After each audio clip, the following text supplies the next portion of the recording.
नमस्ते दर्शकों, मेरा नाम सी है दिव्यांश जैन है और आपका इस YouTube चैनल पे स्वागत है। आज का टॉपिक है भारत बॉन्ड ETF।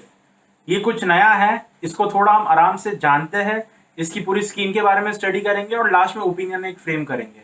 तो चलिए शुरू करते हैं। भारत बॉन्ड ETF, इसके नाम से हमें पता चलता है कि ये भारत मतलब इंडिया का है। बॉन्ड और ETF का मतलब नहीं पता होगा, वो मैं आपको बता देता हूँ। बॉन्ड मतलब क्या होगा कि एक फाइनेंशियल इंस्ट्रूमेंट, डेट इंस्ट्रूमेंट समझिए, जिसके ऊपर एक फिक्स रिटर्न जैसा मिलता है, समथिंग ऐसा समझिए। और ETF मतलब क्या होता है, ये एक तरह का म्यूचुअल फंड टाइप का है।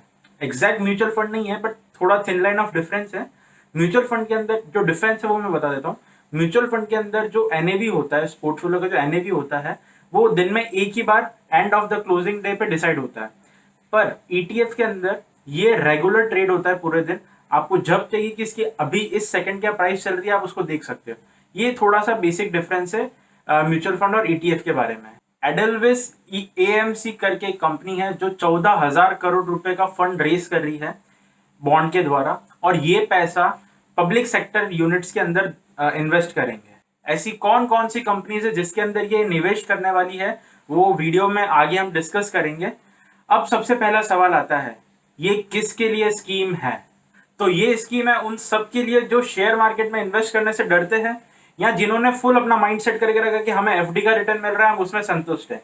क्योंकि ये है ना, एक FD का ही बड़ा रूप ले लीजिए, जो आप स्टॉक मार्केट के अंदर इन्वेस्ट करके आप निकाल सकते हैं इतना रिटर्न।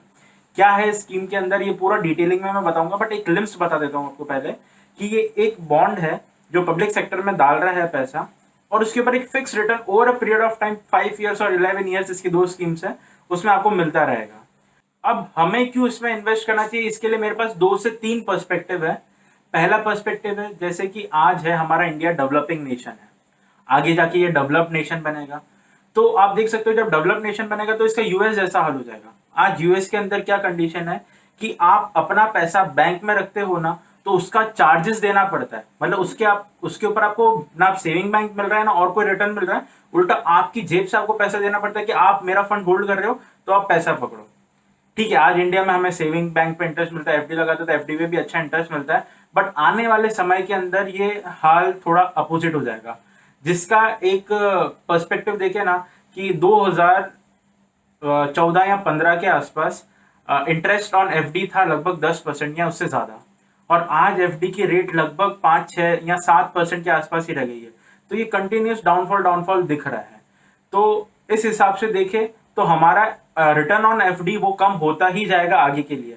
तो इसलिए ये स्कीम में डालने से हमारे एक हद तक के रिटर्न फिक्स हो सकते हैं। चलिए दूसरा पर्सपेक्टिव शेयर करता हूं। मैं ये बिलीव करता हूं कि हमें हमारे पोर्टफोलियो को डायनामिक रखना चाहिए, रीबैलेंस करते रहना चाहिए। मतलब हमें सारा पैसा इक्विटी में ही नहीं डाल देना चाहिए, सारा म्यूचुअल फंड में नहीं डालना चाहिए। हमें एक रेशियो मेंटेन करना चाहिए। रफली बताऊं तो 60, 30 और 10 का, मतलब 60 इक्विटी में, 30 डेट में, और 10% आप कैश या कैश इक्विवेलेंट में आप रख सकते हो। तो यहाँ पे एक अपॉर्चुनिटी जैसे दिख रही है कि अगर आपने 30% जितना अपने पोर्टफोलियो को डेट में नहीं रख रखा है, तो ये एक बॉन्ड है जो भारत ETF बॉन्ड है, इसके द्वारा आप कर सकते हो। जिससे क्या होगा कि आपका डेट में कवरेज बढ़ जाएगा, आपका पोर्टफोलियो डायनेमिक हो जाएगा, और इन केस जैसे कभी इक्विटी ज्यादा गिर जाता है तो भी आपको एक फिक्स रिटर्न मिलता रहेगा। चलिए अब एक बार स्कीम को बहुत अच्छे से समझ लेते हैं कि ये एग्जैक्टली स्कीम है क्या, हमें क्या क्या इसमें ध्यान रखना है। चलिए सबसे पहले जान लेते हैं भारत बॉन्ड ETF के बेनिफिट्स क्या है। पहला है स्टेबिलिटी और प्रेडिक्टेबिलिटी। इसके अंदर मैच्योरिटी पे एक फिक्स अमाउंट मिलेगा, fix interest through out the period मिलता रहेगा, तो एक फाइनल अमाउंट हम प्रेडिक्ट कर सकते हैं। तो यहाँ प्रेडिक्टेबिलिटी और स्टेबिलिटी है। दूसरा हाई सेफ्टी है, क्योंकि ये जो हमारा पैसा है वो पब्लिक सेक्टर यूनिट में डलेगा, और पब्लिक सेक्टर यूनिट मतलब गवर्नमेंट कंपनीज। तीसरी चीज़ है ट्रांसपेरेंसी। ये फ्रीली स्टॉक एक्सचेंज के ऊपर ट्रेड होगा, यानी आप हर सेकंड जब भी आप चाहो आप इसकी प्राइस पता कर सकते हो स्टॉक एक्सचेंज से। सबसे बढ़िया बात है इसके अंदर नो लॉक इन पीरियड। आपने आज खरीदा कल बेचना चाहो पर बेच सकते हो, पर मैं आपको सजेस्ट करूंगा कि आप लेने के बाद कम से कम 30 दिन होल्ड करें, जिससे क्या होगा आपको एग्जिट लोड नहीं लगेगा। इसके बारे में मैं और आगे डिस्कस करूंगा। और इसके अंदर लोअर टैक्स है, मतलब लॉन्ग टर्म कैपिटल गेन, जो इसके अंदर कैपिटल गेन होगा वो 20% पे ही टैक्स होगा। ETF के अंदर आपको इंडेक्सेशन का बेनिफिट मिलता है। उसका एक्चुअल कैलकुलेशन कैसा है हम एक एग्जांपल से समझ लेते हैं। जैसे आपने ट्रेडिशनली 1 लाख रुपए आपने FD में जमा कराया था 5.71 इंटरेस्ट के ऊपर, तो वो आपका लगभग 1,30,000 हो जाता है। तो एक्स्ट्रा क्या 30,000 हुआ, उसके ऊपर 30% के हिसाब से आपका 9,000 का टैक्स बनता है। तो पोस्ट टैक्स रिटर्न आपका कितना हुआ 4.05, कितने पे 5.71। चलिए अब भारत बॉन्ड ETF को देख लेते हैं। यहाँ पे भी आपने 1,00,000 रुपये निवेश किया और इसके बाद आपने 1,30,000 रुपये आपको मिले। यहाँ पे आपको सबसे बड़ी चीज़ है इंडेक्सेशन का बेनिफिट मिल गया। जहाँ आपने 1,00,000 आपकी कॉस्ट थी FD के अंदर, यहाँ पे 1,22,000 आपकी कॉस्ट हो गई ETF के अंदर। तो आपका टैक्सेबल अमाउंट कितना हो गया 8,477 रुपये। तो इसके ऊपर टैक्स होगा लगभग 1,800 के आसपास। तो आपको पोस्ट टैक्स रिटर्न कितना हो गया 5.41 और FD पे कितना था 4.05। ये आप देख सकते हो यहाँ पे।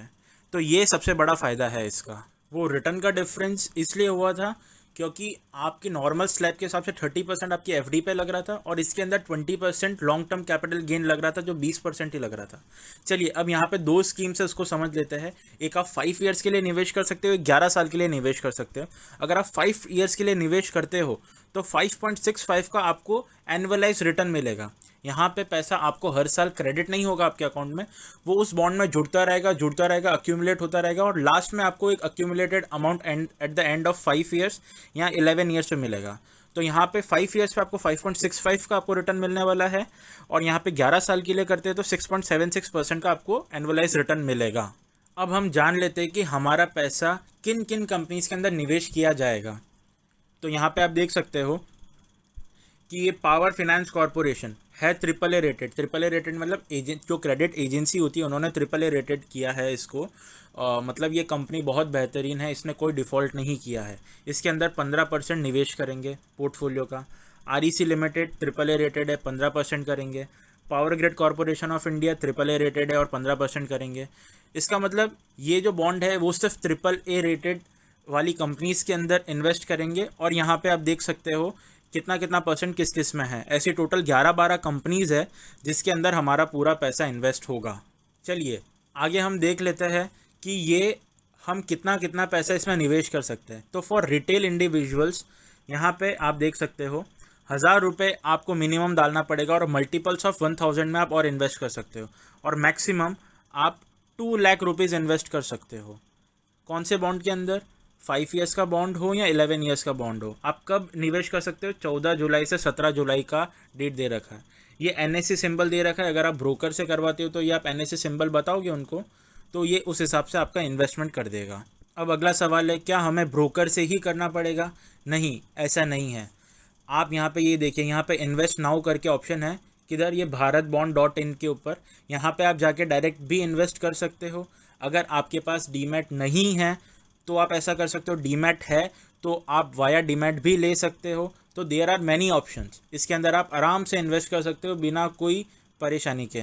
चलिए स्कीम देख के तो बहुत अच्छी लग रही है हर एस्पेक्ट से कि हाँ डालने जैसा लग रहा है, पर इन्होंने एक लास्ट में डिस्क्लेमर और दे दिया कि it is subject to market risk. मतलब क्या होगा कि जो ये इन्होंने जो 10-12 कंपनीज के अंदर इन्वेस्ट कर रहे हैं तो इसके अंदर अगर कोई कंपनी बाई चांस डिफॉल्ट कर देती है तो रिटर्न पे इफेक्ट होगा। और दूसरा ये बोलती है कि जो ये रिटर्न हम बता रहे हैं 5% 6% की जो रिटर्न बता रहे हैं वो फिक्स नहीं है, वो थोड़ा फ्लक्चुएट हो सकता है, 19-20 हो सकता है। तो उन्होंने ये डिस्क्लेमर डाला है, पर मेरे हिसाब से इसमें घबराने की जरूरत नहीं है क्योंकि ये पब्लिक सेक्टर यूनिट है जो गवर्नमेंट अंडरटेकिंग है, तो वो डूबने वाली जैसा ऐसा कुछ सीन है नहीं, बट वो डिस्क्लेमर एक अपनी सेफ्टी के लिए डाल देते हैं। So considering all the aspects मुझे ये लगता है कि इस स्कीम के अंदर थोड़ा हमें निवेश करना चाहिए जिससे हमारा पोर्टफोलियो डाइवर्जेंस होगा, थोड़ा डायनामिक हो जाएगा हमारा पोर्टफोलियो। प्लस एक नई चीज मिलेगी कि चलो हमने डेट फंड में भी इन्वेस्ट करके रखा, एक फिक्स रिटर्न हमने over a period of time के लिए फिक्स कर दिया। और मैं ये नहीं कह रहा हूं कि आप अपनी FD तोड़ के इसके अंदर इन्वेस्ट कर लीजिए, नहीं, पर आप अपने रिस्क एपेटाइट के हिसाब से अपने पोर्टफोलियो को कितना आप डायनामिक करना चाहते हो उस हिसाब से आप थोड़ा अमाउंट इसके अंदर डाल सकते हो। और सबसे बेस्ट चीज है आपके पास डीमैट हो या नहीं हो फिर भी आप इन्वेस्ट कर सकते हो, तो वो थोड़ी आप मगजमारी से बच जाते हो। So this was all about the Bharat ETF, Bharat bond ETF। So I conclude this video here. Hope आपको ये वीडियो पसंद आया होगा। अगर पसंद आया तो आप लाइक और सब्सक्राइब जरूर करिए। और आपके मन में अगर कोई टॉपिक्स हो कि हमें इसके बारे में जानना हो तो आप कमेंट करके बताइए जिससे मैं आने वाले वीडियोस के अंदर उसको कवर कर पाऊँ। So this is all for now. Thank you, goodbye, take care.